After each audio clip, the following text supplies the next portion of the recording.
நமஸ்காரம். குருஜி வேலா பேசுகிறேன். கடகராசியை பற்றி இந்த மாதம் நாடாளும் லக்னம், நாடாளும் ராசியே கடகம்தான். கடகத்தை புரிந்து கொண்டவர்கள் மிகவும் அதிசயத்தக்கவர்கள் தான். அவர்களை புரிந்து கொள்ளவே முடியாது. மிகப்பெரிய நிறுவனங்களையும், மிகப்பெரிய கட்சி தலைமையும், மிகப்பெரிய குடும்ப தலைவனாகவும் மிக அழகாக தன் குடும்பத்தையும் ஆட்சியும் அழகாக வழிநடத்தி செல்வதில் வல்லவர்கள் இந்த கடகராசி இருக்கார். ஆனால் இந்த நேரம் அவர்களுக்கு மிகவும் சாதகமாக இல்லை. 8ல் குரு, அட்டமத்து சனி நிற்பதால் தேவையில்லாமல் கோர்ட்டு கேஸு, போலீஸ் ஸ்டேஷன் இதெல்லாம் போக வேண்டிய சூழ்நிலை ஏற்படும். கணவன் மனைவியோட பெரும் பிணக்கு ஏற்படுத்திவிடும். குரு இப்பொழுது 11ஆம் இடத்தில் சாதகமான நிலையில் இருப்பதால் அவங்க கொஞ்சம் ஃபினான்ஷியல் ப்ராப்ளத்திலிருந்து தப்பிச்சுக்குவாங்க. இருந்தாலும் நண்பர்கள்ட்டும் தொழில் ரீதியாகவும் தொல்லைகளை அடைவாங்க. இவங்களுக்கு ஒரு அற்புதமான ஒரு சக்தி உண்டு. இவர்களை நம்பி ஒரு நிறுவனத்தை கொடுத்தால் அந்த நிறுவனத்தை வெற்றிகரமான நிறுவனமாக மாற்ற வல்லவர்கள் கடகராசி நேயர்கள். ஒரு பெரிய ஒரு ஓனருக்கு, ஒரு தொழில் தாபன தலைவனுக்கு கடகராசி நேயர்கள் அதிகமாக அவர்களை சுற்றி இருந்தால் அந்த நிறுவனம் மிகவும் அற்புதமாக சென்று கொண்டிருக்கும்.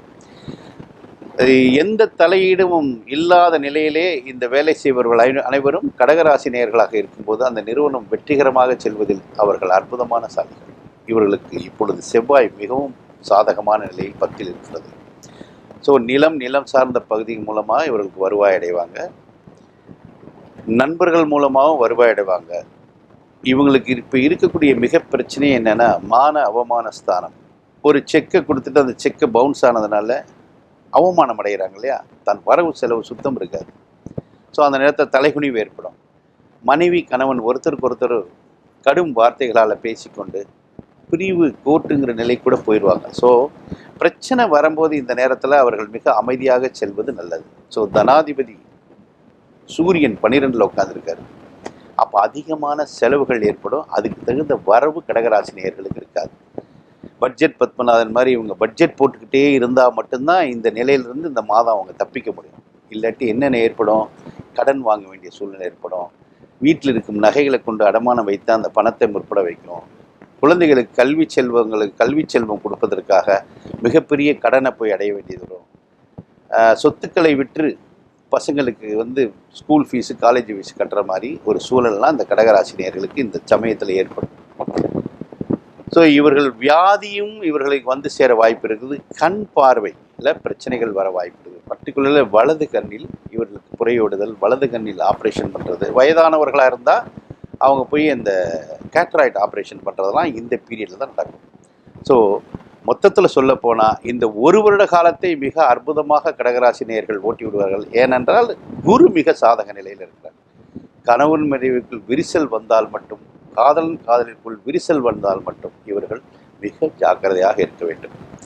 இல்லாவிடில் அந்த ப்ராப்ளம் மிக பெரிசாக மாறி பிரிவை ஏற்படுத்தும். ஸோ கடகராசி நேயர்களுக்கு குரு சாதகமாக இருப்பதால் எப்படியாவது பண விஷயத்துலேருந்து தப்பிச்சு வெளியே வந்துடுவாங்க. எந்த நிறுவனத்தில் வேலை செய்கிறார்களோ அந்த நிறுவனத்தை விட்டு வெளியேறி வந்தார்கள் என்றால் மிகவும் கஷ்ட நிலையை அடைவார்கள். ஸோ எங்கே நீங்கள் வேலை செய்கிறீர்களோ அந்த இடத்திலே ஆணியடித்தார் போல் இப்பொழுது உட்கார்ந்து கொள்ளுங்கள். வெளியே வந்தால் வேலை கிடைப்பது மிகவும் அரிதாகிரும். கஷ்ட நிலை அடைஞ்சிருவீங்க. ஸோ கடகராசி நேயர்கள் பரிகாரம் என்னவென்றால், பெருமாள் கோயிலுக்கு சென்று சனீஸ்வர பிரீத்தி செய்ய வேண்டும்.